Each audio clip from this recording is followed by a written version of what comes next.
Chapter 5. Receiving Gifts, the Thought Behind the Gesture. When it comes to expressing love, gifts have long been a universal symbol of affection and thoughtfulness.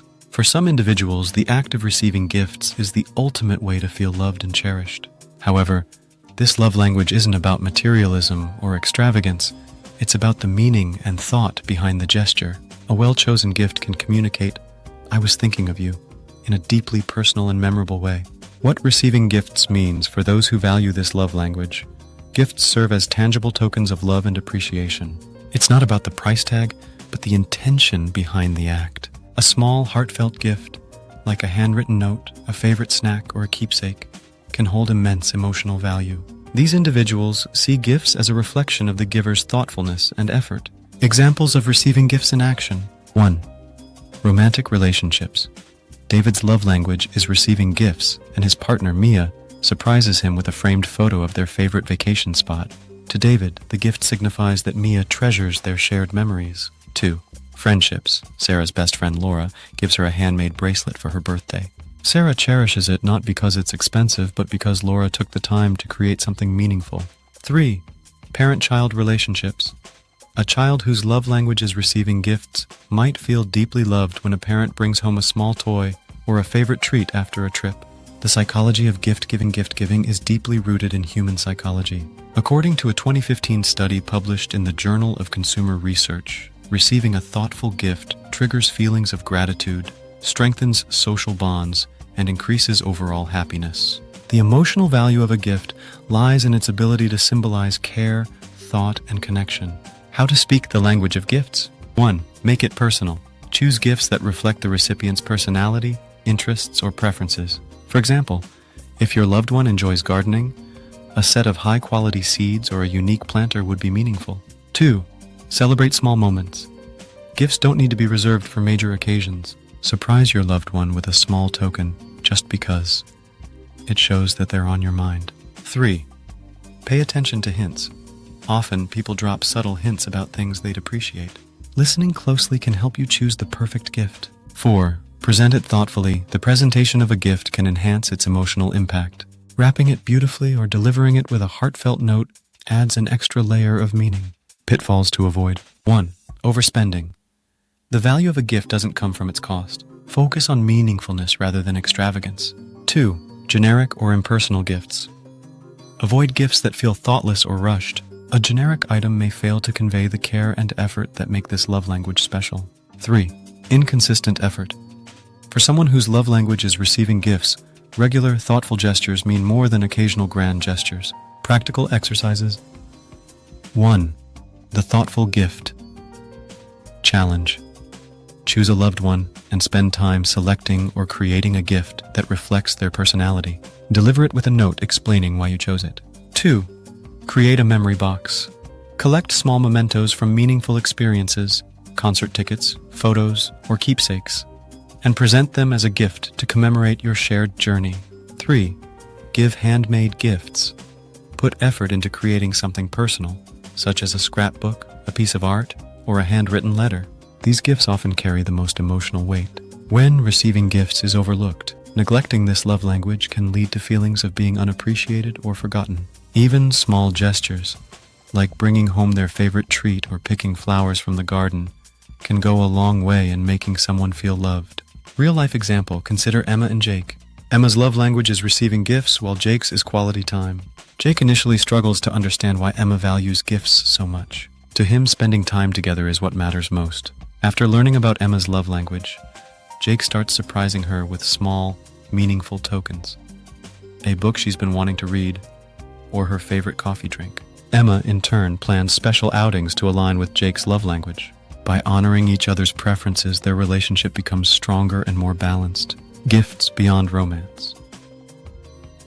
The love language of receiving gifts applies to all kinds of relationships, not just romantic ones. Examples include giving a colleague a thoughtful thank you card for their help on a project, surprising a friend with a small item that reminded you of them, offering a homemade meal or care package to a family member in need.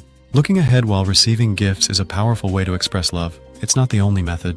In the next chapter, we'll explore quality time, a love language that focuses on undivided attention and shared moments, fostering deeper connections and mutual understanding. Chapter 6. Quality time, the gift of presence. In a world filled with distractions from buzzing smartphones to endless to-do lists, the love language of quality time offers a powerful antidote: undivided attention. For individuals who value this love language, the greatest expression of love is spending meaningful, focused time together. It's not about the quantity of time, but the quality of the moments shared. What does quality time look like? Quality time is all about connection, being present and engaged. It's less about the activity itself and more about the shared experience. Here are some ways this love language can manifest. 1. Engaging conversations, talking openly, sharing thoughts, and truly listening without distractions. Example: Emma feels deeply loved when her partner, Jake, sets aside his phone to ask her about her day and listen attentively. 2. Shared activities. Participating in hobbies, cooking together, or even taking a walk can create lasting memories. Example: Sarah's favorite moments with her dad are the Saturday afternoons they spend working on DIY projects together. 3. Undivided attention. Giving someone your full focus during meals, dates, or quiet time at home. Example: Mark cherishes the evenings when he and his best friend play board games without interruptions. The psychology of quality time. Quality time fosters emotional intimacy and builds trust. Research from the Journal of Social and Personal Relationships highlights that couples who engage in meaningful shared activities report higher levels of satisfaction and emotional connection. The act of prioritizing someone's time conveys that they matter and are valued. How to speak quality time. 1. Create intentional moments. Set aside specific times for uninterrupted connection. Example: schedule a weekly date night or family game night to ensure consistent quality time. 2. Practice active listening. When spending time together, focus on what the other person is saying. Avoid distractions and respond thoughtfully.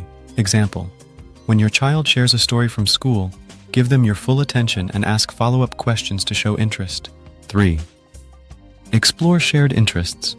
Find activities that both of you enjoy, whether it's hiking, watching movies, or cooking a new recipe. Example: discovering a mutual love for gardening can lead to hours of bonding over planting and caring for your garden.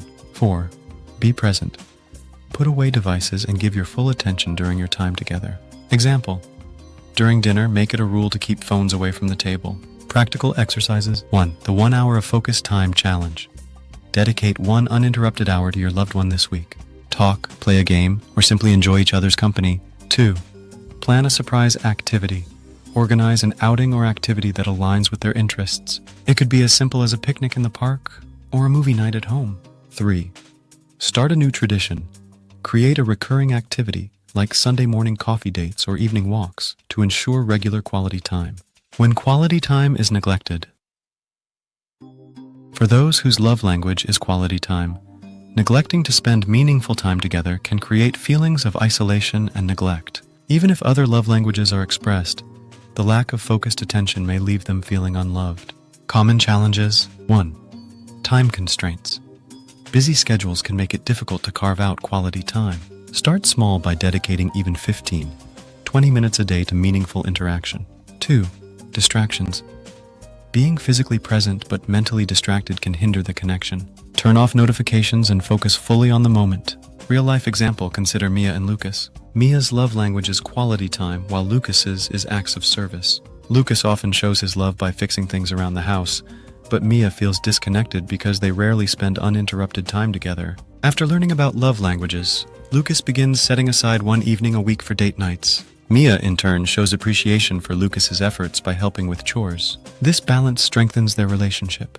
Quality time beyond romance. This love language is equally important in friendships, family dynamics, and even professional relationships. Examples include scheduling a lunch date with a friend you haven't seen in a while, taking time to play a game or read with your child, having one-on-one meetings with team members to check in on their goals and well-being. Looking ahead, quality time is a profound way to deepen connections, but it's not the only method of expressing love. In the next chapter, we'll explore physical touch, a love language that emphasizes the emotional power of physical connection and comfort. Chapter 7. Physical touch. The language of connection, physical touch, is one of the most primal ways humans express and experience love. From the moment we are born, touch plays a vital role in our emotional development, comfort, and connection. For individuals whose primary love language is physical touch, affectionate gestures speak louder than words or gifts. A simple hug, a pat on the back, or holding hands can convey deep love and reassurance. Why physical touch matters for those who value physical touch? It's not about grand romantic gestures, but about consistent, meaningful contact that fosters emotional closeness. This love language is rooted in the belief that physical connection builds trust, security, and intimacy. According to research in the Journal of Social Neuroscience, physical touch releases oxytocin, commonly known as the love hormone, which reduces stress, strengthens emotional bonds, and fosters feelings of happiness. Examples of physical touch in action. 1. Romantic relationships. For Emma, whose love language is physical touch, a warm hug from her partner after a long day instantly lifts her mood and makes her feel cherished. 2. Parent-child relationships. A child whose love language is physical touch may thrive on regular hugs, cuddles, or even playful wrestling with a parent. 3. Friendships. Mark, whose love language is physical touch, feels appreciated when his friends greet him with a handshake or a friendly pat on the back. How to speak the language of physical touch. 1. Show affection regularly. Small, consistent gestures like a kiss on the cheek, a hug, or holding hands can go a long way in making someone feel loved. 2. Be present during touch. Physical touch should be intentional and meaningful. A distracted or half-hearted gesture may not convey the same warmth. 3. Offer comfort through touch. During emotional moments, a reassuring hand on the shoulder or a warm embrace can provide immense comfort and support. 4. Learn their preferences. Not everyone interprets touch the same way. Pay attention to what gestures resonate most with your loved one. Pitfalls to avoid. 1. Neglecting physical affection. For those who value this love language, a lack of touch can feel like emotional distance. 2. Overstepping boundaries. Respect personal preferences and boundaries. Physical touch should always be consensual and welcomed. 3. Inconsistent gestures. Sporadic or irregular physical affection may leave someone feeling uncertain about your love and commitment. Practical exercises. 1. Daily touch challenge. Commit to offering a meaningful touch each day, a hug, a hand squeeze, or even a back rub to your loved one. 2. Create rituals of touch. Establish traditions like a goodnight kiss, a morning hug, or holding hands during walks. 3. Observe and adjust. Pay attention to how your gestures are received. Tailor your expressions of physical touch to what brings the most comfort and joy to your loved one. When physical touch is overlooked. For someone whose primary love language is physical touch, the absence of physical affection can lead to feelings of isolation and neglect. Even if other love languages are expressed, a lack of physical connection may leave them feeling unloved. Real-life example, consider Mia and Josh. Mia's love language is physical touch, while Josh's is acts of service. Josh often shows his love by fixing things around the house, but Mia feels disconnected because he rarely initiates hugs or holds her hand. After learning about love languages, Josh makes an effort to offer Mia more physical affection. Mia, in turn, expresses her gratitude by helping Josh with tasks he values. This mutual effort strengthens their bond. Physical touch. Beyond romance, physical touch is not limited to romantic relationships. It plays an important role in many other connections, including friendships. A hug or a playful nudge can convey support and camaraderie. Family bonds. Holding a child's hand or giving a comforting pat on the back can build trust and emotional security. Caregiving. For the elderly or those in need, a gentle touch can offer comfort and reduce feelings of loneliness. Looking ahead, physical touch is a profound way to communicate love, but it's not the only language. In the next chapter, we'll explore how to identify your own love language and recognize the preferences of others. This understanding will help you build deeper, more meaningful connections in all areas of life.